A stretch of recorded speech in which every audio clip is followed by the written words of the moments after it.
task natin for today is sorting out inventory and remove all unmoving items for the past 1 year sa storefront ng aking client. So, after nun, mag-create tayo ng another URL. This is for Shopify. Okay? Storefront on the website and Shopify. So, ganito lang yan. I have a list here ng mga products. And I got this product. Nakalagay dito, the numbers are sold single products within the last 365 days or in 1 year. Ibig sabihin, hindi siya masyadong moving, hindi siya mabenta.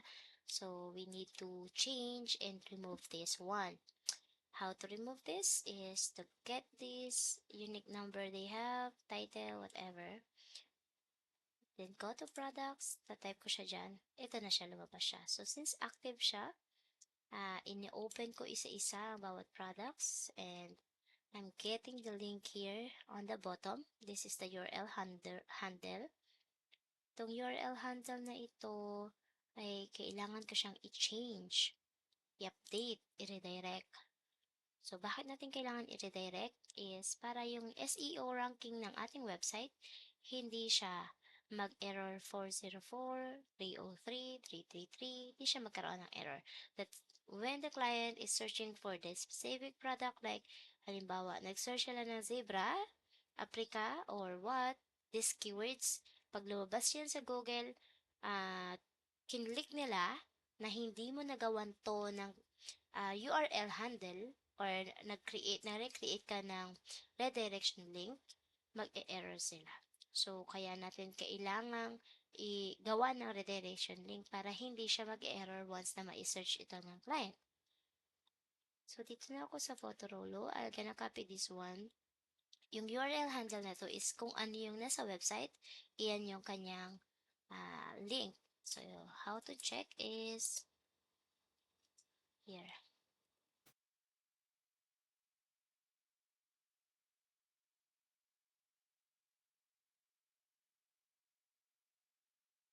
Pwede tayong mag-check dito sa website mismo.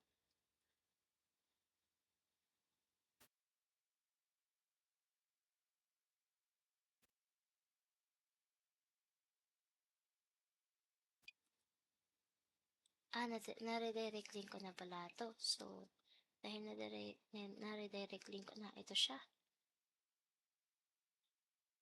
Yan, nakita nyo? Dahil na-redirect ko na, lumabas pa din siya. Pero, pag kinlik mo siya, makikita mo na yung buong collection niya. So, let's try other. Like, ito is Potrolo is done. Tingnan natin kung nagawa na natin ng redirection link ito. Potrolo motive. Okay, tapos na siya. So, balik tayo dito. Close na natin kasi done ko na siya. Check tayo dito sa kay Lamilin. Kapag kinlik ito, pag sinearch ko tong number na to, at na-encode siya ng tama rito, lalabas siya.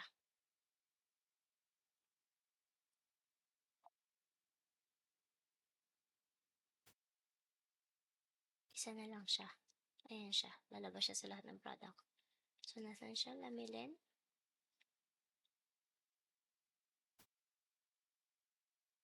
Nagawa ko na siya ng redirection link. Hindi na siya lalabas dito sa product natin. So, paano tayo magre-redirect? Eto, gagawin ko pa siya. Yan. Gagawan ko pa to. Paano siya magre-redirect?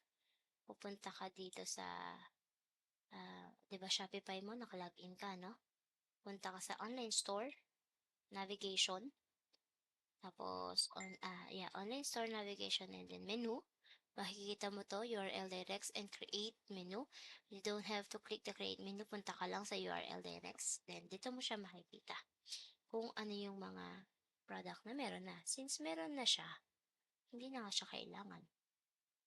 Hindi pa. Hindi pa siya na-redirect. Look, pareho pa sila ng link. So, ibig sabihin, kailangan ko pang gawan to ng redirection link. So, to create a redirection link, i-click natin yung create URL direct. Once i-click mo ang create URL direct, mapupunta ka dito. And then, dahil nandito na siya, nakapag-create na ako, magki-create ako ng another. But, wait, okay? Kailangan natin yung source ng link at yung bagong redirection link. Since I already have the cheat sheet here, kaka-paste ko na lang dito si Lamelen. Copy ko to, and then hahanapin ko dito yung redirection link niya. Eto siya, si Lamelen motive. So, redirect to, yes, dito sa motive. Redirect from yung dating link na ng product natin, which is the Lamelen motive, then the number, file name, and the number. Yung bagong link niya is yung collection. So, save lang natin yan. Once na save yan, save na natin i-draft or alisin sa store yung mga product like this. Tototong mga to. Pero wait, marami pa tayong gagawin eh. Alisin muna natin. Again, ulitin ko yung process. Click mo tong link niya sa baba. I have cheat sheet here, yung website, /product, and then yung link niya, yung old link niya. Copy mo yung old link niya, Control C. Hanapin mo yung Borhang motive. This is the Borhang motive, yung collection niya, Control C to copy. So, nag-Control C tayo twice. Ibig sabihin, dalawang beses. Ano? Then, we will go here sa creation ng URL redirect. Create another. Dito sa directed to is Control V, which is the latest na kinapin natin, yung Borhang motive collection. Dito sa redirect from, as in from, yung pinanggalingan niya is window, click nyo window key and V. Window key and V is lalabas kung ilan yung kinapi-paste mo. So, what I need is the Lamelen Borhang, this one, Borhang motive. Yan, Borhang motive with the file name. Tapos, save ko lang ulit siya. Again, babalik ako with the process of finishing these products para ma-draft natin ito kasi gagawa tayo ng panibagong listing. Copy ko siya ulit. Punta ako ulit dito. Paste ko siya. Copy, Control C. Hanapin ko yung Shibigurdin. And then this one, copy ulit. Dalawang beses ako nag-copy again. If you want na create ka another, if you want to show all the copy paste na ginawa mo or copy item na ginawa mo, Control V, makikita mo yan dito. Yan, yung buong file name niya, yung buong URL niya, and then redirect ka sa bagong link niya na collection. Save. Do this every time bago kayo magde-draft or magre-remove ng product from the Shopify store ng inyong mga client kasi para hindi mag-error at hindi bababa yung ranking niya sa SEO. Google and SEO metadata, napakalaking bagay niyan sa mga store ng inyong client. So, Waben, please, copy natin. Again, create another one para mapalabas mo, window key V. Okay? Window key V sa ano niyan, sa keyboard niyan. So, dito tayo sa old URL niya and then copy natin to control C, no, window key and V ulit para sa collection. Waben please, huwag magkakamali. Once na magkamali ka, yari ka sa client mo. Again, and last 2, 1, 2, 3, 4. 3 products na lang, okay? Repetitive task siya, kaya minsan maboboring ka, pero okay naman siya. Kasi kahit repetitive task siya, hindi siya yung basta-basta task lang kasi kailangan mong maging efficient, kailangan mong maging accurate, dahil kapag hindi ka naging accurate dyan, kawawa ang store ng client mo. So, it takes time to build a habit, it takes time to build a skill na tama yung magagawa mo kahit mabilis ka magtrabaho. Mabilis lang tong trabahuhin, especially kapag nakafocus ka. So, hindi ko sure. Depende sa learning curves niyo kung gaano kayo kabilis matuto. Kasi ako, mabilis para sa akin ito natutunan. Hindi naman ako gano'n na nahirapan. Intindihin. Sa una lang kasi nakakalito, saan ikakopy, ano ikakopy, mga ganyan. So, kung nasusundan ninyo, mag-open kayo ng inyong Shopify and then do this. Copy yung products URL handle. Dito ako sa cheat sheet ko. I-paste ko siya. Copy ko ulit. Hahanapin ko yung Motif Creme Lolo. Ito yan. Copy ko ulit. Punta ako doon sa another URL redirect. Create another one. Redirect to, syempre, sa Creme Lolo Motif, which is the collection. And redirect from yung product link natin. Save. So, once done, all product is done, I think.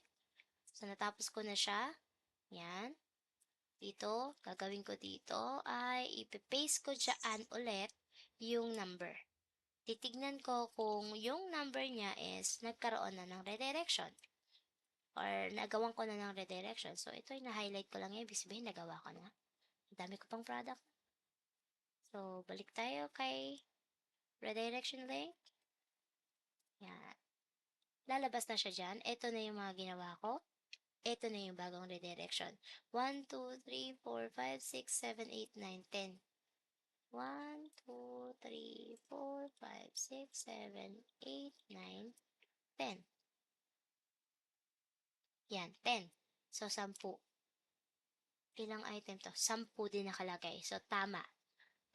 From here, I'm gonna make this draft. And then, gagawin ko din siyang kiklik ko ulit siya dahil nakadraft na siya ngayon. Mag-update yan.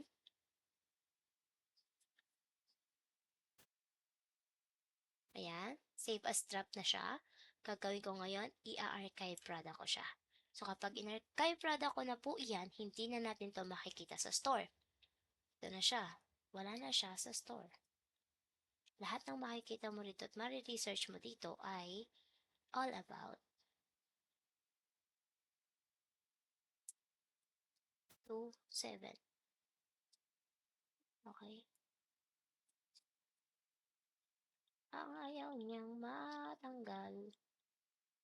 Ay, ayaw niya talagang maghiwalay dahil. Yan, 2.7. Wala na. Ito siya. Lahat na makikita mo, wala na siyang item dito. Hindi na siya lalabas. Kasi naka-draft na siya. So, kahit anong pindot mo dyan, wala kang makikita ang ganong item. Okay? Kasi naka-draft na. Once draft na siya in archive, di mo na siya makikita sa storefront. Although may 5 channel siya, pagka in-archive mo yan, hindi na yan lalabas doon. So, ganun lang po ang pagkagawa ng redirection link. Again, ulitin ko po. Check the product, copy-paste the name or link or title niya, open mo yan, copy mo yung pinakadulong URL, punta ka sa creation ng URL through online store navigation and then menu, lalabas yung URL direct, click mo lang yung URL direct and create URL direct. So, direct from yung dati niyang link, direct to yung bago niyang link which is the collection link from the website ni client. To do this, bakit natin kailangan? Again, para hindi mag-error kapag nag-research ang mga client, kung anong client at lumabas yung title mo or yung SEO tags mo, meta tags mo sa Google or anywhere in stores. Pag lumabas yung picture mo or product mo doon, magre-redirect tayo sa another link which is hindi masasayang ang possible sale. So, yun lang. I hope you learn. Kung may tanong ka, comment mo lang.